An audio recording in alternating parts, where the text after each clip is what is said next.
ఓం నమో నారాయణాయ. ఈరోజు social post devotional channel అభిమానులకు, నా అభిమానులకు హస్తరేఖలపై అవగాహన తరగతిలో భాగంగా మొదటి హస్తం, ప్రాథమిక హస్తం గురించి వివరిస్తాను.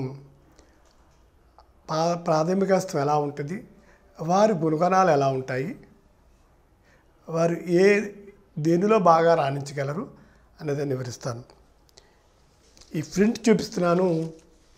ఇది ప్రాథమిక హస్తం అంటారు. ఈ హస్తం గలవాళ్ళు చాలా బలంగా, దృఢంగా, చురుకుగా ఉంటారు. దీన్ని ప్రాథమిక హస్తాలు. ఏళ్ళు దళసరిగా, ఉబ్బెత్తుగా, గట్టిగా, మోటుగా ఉంటాయి అన్నమాట. ఈ హస్తాలు ఎక్కువగా గ్రామీణ ప్రాంతాల్లో వ్యవసాయం చేసే రైతులు, వ్యవసాయ కూలీలు, అడ్డ మీద కూలీలు, పాడి పరిశ్రమను పోషించేవారు, కూరగాయలు పండించేవారు ఉంటుంది. వీరికి 3 రేఖలు మాత్రమే ఉంటే వీళ్ళు కొంచెం మోటుగా ఉంటారు. వీళ్ళకి కొంచెం కోపం ఉంటుంది, కొంచెం మొండిగా ఉంటారు. వాళ్ళు తాను పట్టి కుందేలకు 3 కాళ్ళు అన్నట్టుగా ఉంటారు. అంటే వీళ్ళు వ్యవసాయం చేయటంలో దిట్టలు ఉంటారు. అదే అడ్డ మీద కూలీలు. దీన్ని ప్రాథమిక హస్తాలు అంటే ఆటో డ్రైవర్లు, తర్వాత మేస్త్రీలు, కార్పెంటర్లు, ప్లంబర్ వర్క్ చేసేవాళ్ళు, వ్యవసాయ పనులు చేసేవాళ్ళు గట్టిగా ఉంది.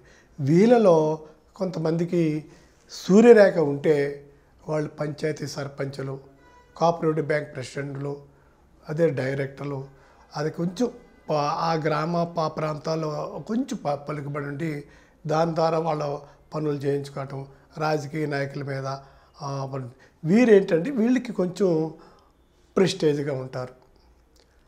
మనుషుల్ని గౌరవిస్తారు, చక్కగా ఆదరణ ఉంటుంది, ప్రేమాభిమానాలు ఉంటాయి.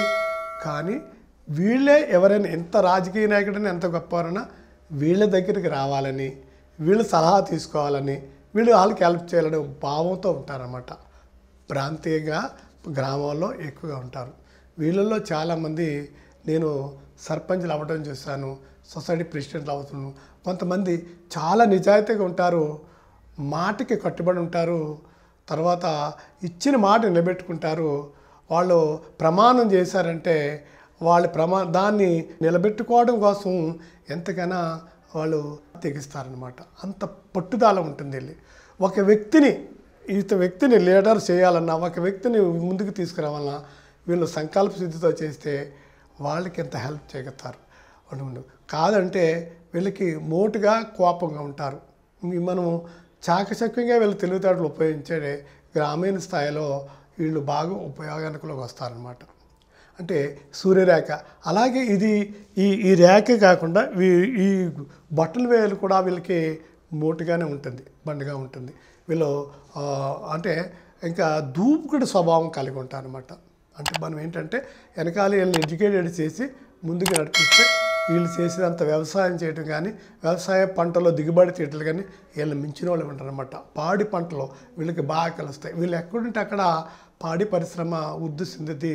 పాల ఉత్పత్తి కేంద్రాలు, పాలని ఉత్పత్తి చేయటము, గ్రామాల అభివృద్ధి చేయటము వీళ్ళకి వెన్నతో పెట్టిన విద్య అనమాట. గ్రామీణ స్థాయిలో వీళ్ళు కొంచెం చక్రం తిప్పే వీరుల కింద, ధీరుల కింద ఉంటారు. ఇది ప్రాథమిక హస్త లక్షణాలు. తర్వాత మరో హస్తం గురించి మరో ప్రోగ్రాంలో చెప్తాను. నమో నారాయణ.